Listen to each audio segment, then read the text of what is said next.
نے انسان کو اس کے والدین کے ساتھ بھلائی کرنے کا حکم دیا، اس کی ماں نے اس کو تکلیف سے پیٹ میں رکھا اور تکلیف ہی سے جنا، اور اس کا پیٹ میں رہنا اور دودھ چھڑانا 2.5 برس میں ہوتا ہے، یہاں تک کہ جب وہ پختہ عمر کو پہنچ جاتا ہے اور 40 برس کا ہو جاتا ہے تو کہتا ہے کہ اے میرے پروردگار، مجھے توفیق دے کہ تو نے جو احسان مجھ پر اور میرے ماں باپ پر کیے ہیں ان کا شکر گزار بنوں، اور یہ کہ نیک عمل کروں جن کو تو پسند کرے،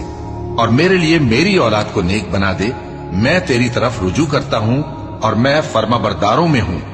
یہی لوگ ہیں جن کے اعمال نیک ہم قبول کریں گے اور ان کے گناہوں سے درگزر فرمائیں گے، اور یہی اہل جنت میں ہوں گے۔ یہ سچا وعدہ ہے جو ان سے کیا جاتا تھا۔ اور جس شخص نے اپنے ماں باپ سے کہا کہ میں تم سے بیزار ہوں، کیا تم مجھے یہ بتاتے ہو کہ میں زمین سے نکالا جاؤں گا، حالانکہ بہت سی قومیں مجھ سے پہلے گزر چکی ہیں؟